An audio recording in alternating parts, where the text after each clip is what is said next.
No princípio criou Deus os céus e a terra. No princípio criou Deus os céus e a terra. A reflexão de hoje é sobre Gênesis 1, capítulo 1, verso 1, primeiro verso da Bíblia. Ele começa, a própria escritura começa com essa frase, né? No princípio, ou seja, no início. Isso demonstra um profundo interesse de Deus, o desejo de Deus de explicar para a gente como que as coisas se iniciaram, como que foi o início das coisas, né? A própria criação do mundo. E logo em seguida deixa muito claro que Deus é o criador de todas as coisas, pois diz, ele criou, né? Deus criou os céus e a terra. Se Deus fosse falar em primeira pessoa e disse assim, no início, diria assim, né? No início eu criei todas as coisas, né? Ou os céus e a terra. E ele está querendo dizer aqui que criou, sim, os céus e a terra, né? E no decorrer das escrituras a gente vai ver que ele criou todas as coisas, né? Nos céus e na terra, tudo que existe nos céus e tudo que existe na terra.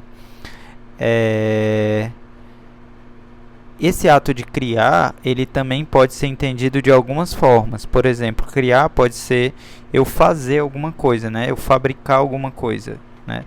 Mas antes de fabricar alguma coisa, tem um outro processo criativo, né? Chamado processo criativo, que é o processo de pensar sobre aquilo que eu quero criar, imaginar e ter um propósito, um objetivo, alguma coisa em mente para criar alguma coisa. Eu acredito que Deus fez exatamente assim também, né? Ele tinha um propósito em mente, no coração dele um desejo, e baseado nesse desejo, nessa vontade dele, ele criou as coisas, né? Ele pensou como ele gostaria de fazer a criação, baseado em alguma coisa que ele desejava, né? Desejava fazer alguma coisa, por isso ele criou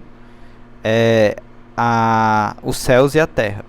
Né? E o que será isso, né, que Deus desejava para criar, né? O que ele tinha em mente? Qual era o desejo de Deus ao criar toda a sua criação, né?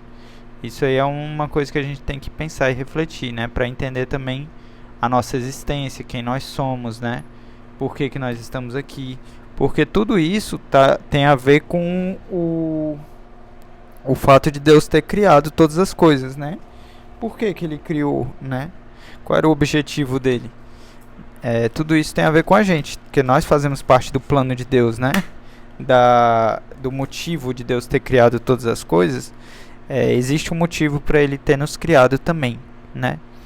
Então eu penso que a palavra criou aqui, criar, né? Quando Deus cria, ele pensou também. Isso demonstra que Deus ele tem capacidade de pensar, de planejar, né? De executar também seus pensamentos e desejos e vontades. Isso demonstra um Deus muito maravilhoso, né? Capaz de pensar, ter inteligência. Aí a gente olha para a criação de Deus e vê quanta inteligência existe. Então Deus ele é muito inteligente, né? Capaz de pensar muito bem sobre tudo e saber cada detalhe sobre tudo, né? É um Deus extremamente poderoso e ao mesmo tempo extremamente inteligente, capaz de criar qualquer coisa, né? E criou coisas tão maravilhosas que hoje a gente vê, né? Que é tanto ver no céu quanto na terra. Mas eu também penso, nesse versículo, eu penso que o que são esses céus, né? Porque céus no plural. Então, eu penso que podem ter sido os céus espirituais também, né? Deus ter criado os céus espirituais, ou seja, o lugar onde os anjos moram, né? E os próprios anjos, né? Eu acho que esse verso ele demonstra também que Deus criou os anjos antes de criar a terra, porque diz que ele criou os céus, né? E nos céus eu acho que ele já acabou criando os anjos lá também, antes de criar a terra. Eu posso estar errado também, né? Claro. Mas eu acho que ele criou os anjos antes dos humanos, né? E aí ele já tinha criado os céus espirituais, né? Porque eu não sei se aqui o céu está se referindo só ao céu visível ou aos céus espirituais. Se ele criou os céus espirituais antes também dos céus visíveis, os céus que a gente consegue ver, Ele pode ter criado os anjos como testemunhas das suas obras, né? Para que eles vissem tudo que Deus estava criando, visivelmente, né? Fora a obra espiritual, eles também iam ver a criação visível, né? A criação material de Deus. Por isso que eu acho que céus aqui também está se referindo aos céus espirituais. Ele criou os céus e depois criou a terra, né? E no decorrer aqui do capítulo a gente vai ver muita coisa, né? Sobre como que Deus criou, como que Deus fez a criação dele, né? Vamos depois ver o verso 2, né? É o nosso próximo capítulo. Valeu, um abraço.